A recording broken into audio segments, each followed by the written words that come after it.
नमस्कार दोस्तों, मैं अरविंद लोधी हमारे इस यूट्यूब चैनल गतिमान अकेडमी में आपका स्वागत करता हूं।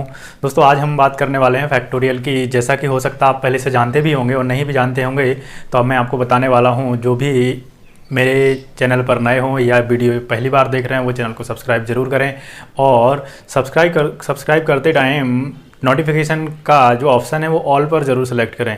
इससे क्या फ़ायदा होगा, जो भी मैं वीडियो डालूंगा वो आप तक तुरंत ही पहुंचेंगे। होता क्या है कि आप सब्सक्राइब तो कर देते हैं, लेकिन जो ऑल नोटिफिकेशन वाला ऑप्शन है वो हम जनरली ओपन नहीं करते या ऑन नहीं करते हैं, तो जिस वजह से नोटिफिकेशन नहीं पहुंच पाता है कई बार, और जो भी वीडियो आपको बहुत अच्छे डाल दिए जाते हैं वो मिसिंग हो जाते हैं। क्योंकि यूट्यूब पे तो आपने जितने लोगों के चैनल सब्सक्राइब कर रखे हैं, कोई भी कॉमेडी डांस वीडियो कुछ भी हो, तो वो चीज़ें कंटिन्यू आती रहती हैं ब्राउजिंग फीचर की वजह से, तो इस वजह से स्किप हो जाते हैं। तो अगर जो भी स्टूडेंट हैं, है ना, जो भी स्टूडेंट हैं और जो कंटिन्यू पढ़ना चाहते हैं, तो वो सब्सक्राइब करने के बाद नोटिफिकेशन बेल के लिए ऑल पर सेट करके ज़रूर रखें। तो चलिए हम फैक्टोरियल की बात कर लेते हैं। फैक्टोरियल के लिए बेसिकली किससे शो किया जाता है, दर्शाया जाता है, इस तरीके से एन फैक्टोरियल ये या फिर एन फैक्टोरियल इस तरीके, दोनों तरीकों से हम लिख सकते हैं। अब फैक्टोरियल होता क्या है? फैक्टोरियल किसी भी संख्या या अंक का फैक्टोरियल निकालने के लिए उससे छोटी सभी प्राकृत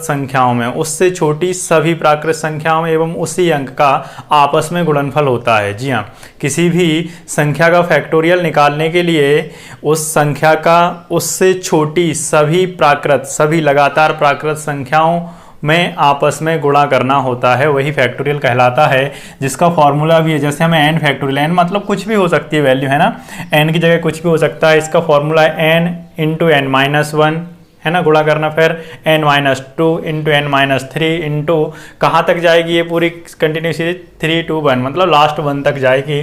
जैसा कि हम देख लेते हैं, यहाँ पर फैक्टोरियल 4 की वैल्यू लिखी हुई है, जो कि पहले से कितनी 24, लेकिन इसको निकालेंगे कैसे? अगर ये n की वैल्यू है, n फैक्टोरियल, है ना, तो यहाँ n की जगह कितना आ जाएगा 4, फिर n माइनस 1, तो 4 में से 1 घटाएंगे तो कितना आएगा 3, फिर n माइनस 2, तो 4 में से 2 घटाओगे तो कितना आएगा 2, क्लियर है। फिर n माइनस 3, तो 4 में से 3 घटाओगे तो कितना आएगा 1।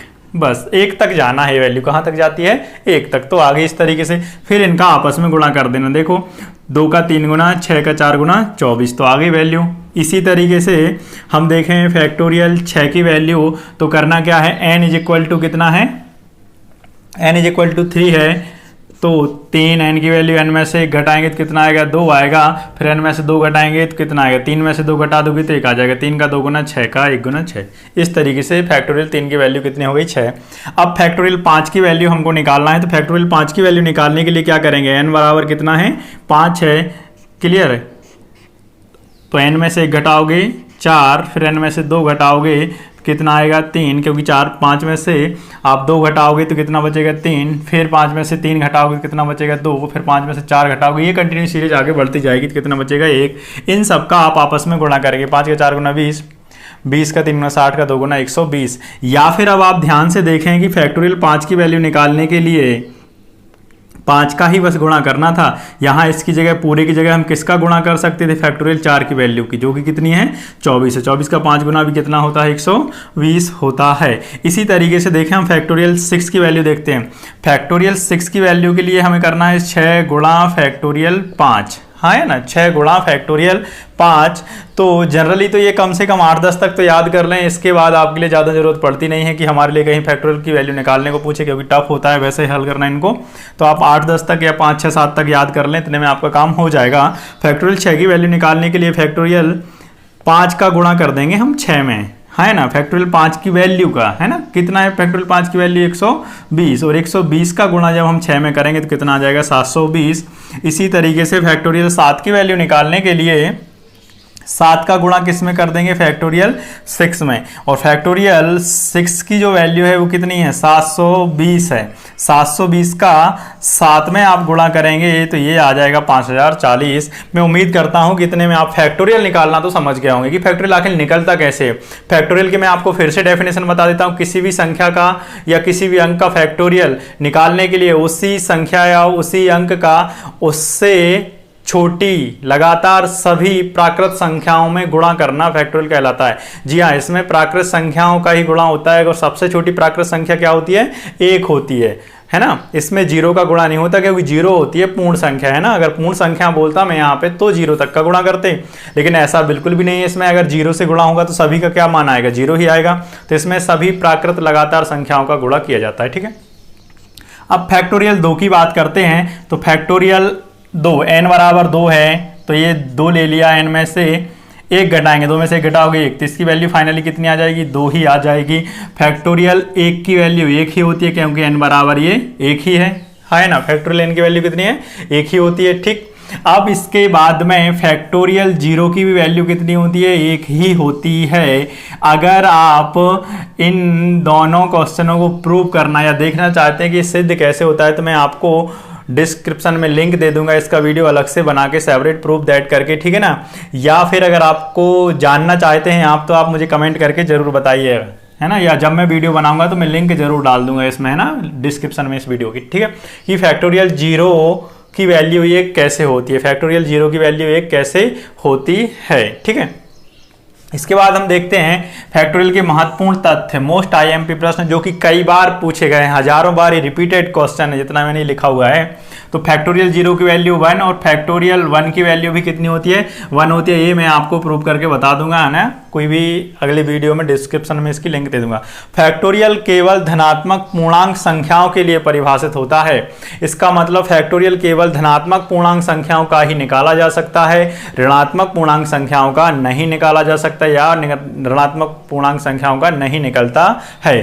तो जैसे फैक्टोरियल किन का निकल सकता है, 1 2 3 4 5 6 7 8 9, ये तो धनात्मक पूर्णांक हो गए, क्योंकि आपको पता है 0 से दाएं तरफ होता है धनात्मक पूर्णांक और 0 से बाएं तरफ होता है ऋणात्मक पूर्णांक संख्या रेखा में, है ना।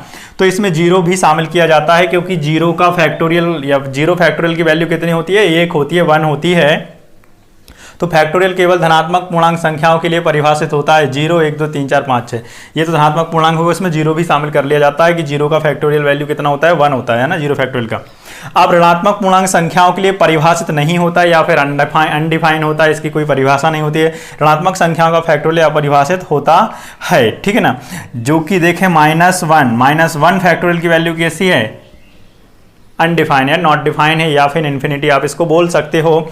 ये भी अगर आप चाहते हैं कि ये प्रूफ कैसे होगा तो इसके लिए आप मुझे कमेंट बॉक्स में कमेंट करके बताइए, मैं डिस्क्रिप्शन में आपके लिए लिंक दे दूंगा इस वीडियो की प्रूफ करके कि माइनस वाली संख्याओं की फैक्टोरियल वैल्यू नॉट डिफाइन कैसे होती है या अनडिफाइन कैसे होती है या परिभाषित कैसे होती है या इन्फिनिटी कैसे होती है। मैं आपके लिए अलग से वीडियो बना दूंगा प्रूफ दैट का, क्योंकि आपके लिए बेसिकली मैं बताऊं तो प्रूफ कहीं करना नहीं है, इसलिए मैं इसी में नहीं बता रहा हूं कि वीडियो ज़्यादा कोई लंबा ना हो। फैक्टोरियल वैसे भी एक छोटा सा टॉपिक है, तो ये प्रूफ दैट दोनों चीज़ें मैं आपके लिए करके बता दूंगा, है ना। मैं ही लिंक डाल दूंगा डिस्क्रिप्शन में या फिर आप मुझे कमेंट करके बताइए अगर आप जल्दी जानना चाहते हैं तो।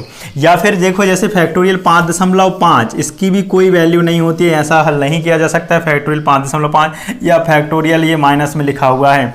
फैक्टोरियल केवल पूर्णांक संख्याओं के लिए परिभाषित होता है, पूर्णांक इस तरीके के नॉर्मल नंबर के लिए, है ना। फैक्टोरियल केवल पूर्णांक संख्याओं के लिए परिभाषित होता है। अगर हमने ये लिख दिया इस तरीके से कि 7/9 इसकी फैक्टोरियल वैल्यू क्या होगी, तो इसके लिए भी कोई परिभाषित नहीं होता, कोई वैल्यू नहीं निकाली जा सकती है, केवल और केवल पूर्णांक संख्याओं के लिए, वो भी कौन से, धनात्मक पूर्णांक, क्योंकि पूर्णांक तो ऋणात्मक भी होते हैं ना, तो ऋणात्मक पूर्णांक नहीं, इसमें केवल और केवल धनात्मक पूर्णांक संख्याओं के लिए ही फैक्टोरियल परिभाषित होता है, ऋणात्मक पूर्णांक संख्याओं के लिए नहीं होता है। साथ ही दशमलव वाली संख्याओं के लिए कोई फैक्टोरियल परिभाषित नहीं होता या फैक्टोरियल नहीं निकाला जा सकता, ऋणात्मक का और भिन्नों का, किसी भी प्रकार की, केवल और केवल किनका, धनात्मक पूर्णांक संख्याएं। आप तो एक ही बात याद रखो, धनात्मक पूर्णांक संख्याएं, उसमें 0 भी शामिल होता है क्योंकि 0 फैक्टोरियल की वैल्यू कितनी होती है, 1 होती है। ये दोनों क्वेश्चन अगर आप प्रूफ चाहते हैं कि ये कैसे होता है तो ये मैं आपके लिए बता दूंगा, है ना। आप मुझे कमेंट करके जरूर बताएं उसमें कमेंट बॉक्स में, तो मैं जल्दी डाल दूंगा या फिर मैं अपने हिसाब से जब बना पाऊंगा तब मैं इसका वीडियो बना दूंगा। क्लियर है। मैं उम्मीद करता हूं कि आपके लिए ये चीज़ें समझ में आ गई होंगी। मैं फिर से डिफाइन कर देता हूं, फैक्टोरियल n की वैल्यू ये फॉर्मूला होता है, ऐसा आप बोल सकते हो, बाकी ये देखने में भयानक है, करने में कुछ नहीं है। फैक्टोरियल 5 की वैल्यू निकालना है, उसका 5 का और उसके निचली सभी संख्याओं का 1 तक गुणा कर देना, सीधा सा इतना करना है, ये यहाँ से वैल्यू। अब अगर हमारे लिए फैक्टोरियल 8 की वैल्यू चाहिए, फैक्टोरियल 8 की वैल्यू चाहिए के लिए क्या करना पड़ेगा, 8 गुणा फैक्टोरियल 7 की वैल्यू का गुणा कर दे। फैक्टोरियल 7 की वैल्यू कितनी है, 50 40, और 50 40 में कितने का गुणा करना है, केवल 8 का करना है। तो ये यहाँ से 8 का 4 गुना 32 और 8 का 5 गुना 40, ये आ जाएगी 40,320। ठीक है ना, 40,320 आ जाएगी। ठीक है, ये हो गई 8 की वैल्यू। इसी तरीके से आप आगे का 2 और निकालना चाहते हैं तो निकाल सकते हैं। मेरे हिसाब से फैक्टोरियल इतना ही काफ़ी है या सफिशिएंट इतना ही होता है, कहीं भी पढ़ लें आप, चाहे इसी लैंग्वेज में पढ़ लें कहीं भी पढ़ लें। दूसरी बात मैंने ये बताया इसलिए भी कि जब कभी हम परम्यूटेशन एवं कॉम्बिनेशन पढ़ रहे होंगे तो उसमें फैक्टोरियल की बहुत ज़रूरत पड़ती है। मतलब मेन जो भूमिका मेरे हिसाब से मैं बोलूँ तो फैक्टोरियल की कहाँ पे, परम्यूटेशन एंड कॉम्बिनेशन में, क्रमचय और संचय में, तो वहाँ के लिए ये बहुत ज़रूरी था, इसलिए मैंने आपके लिए थोड़ा सा ट्यूटोरियल बता दिया। मैं उम्मीद करता हूँ कि आपके लिए वीडियो पसंद आया होगा, और अगर पसंद आए तो वीडियो को लाइक करें, ज़्यादा से ज़्यादा लोगों को शेयर करें, एंड चैनल को सब्सक्राइब कीजिए अगर आप हमारे चैनल पर नए हैं तो, या फिर अगर आपको वीडियो पसंद नहीं आता तो डिसलाइक करें। मतलब कुछ ना कुछ तो हमारे लिए प्रतिक्रिया देनी चाहिए, है ना। Thank you.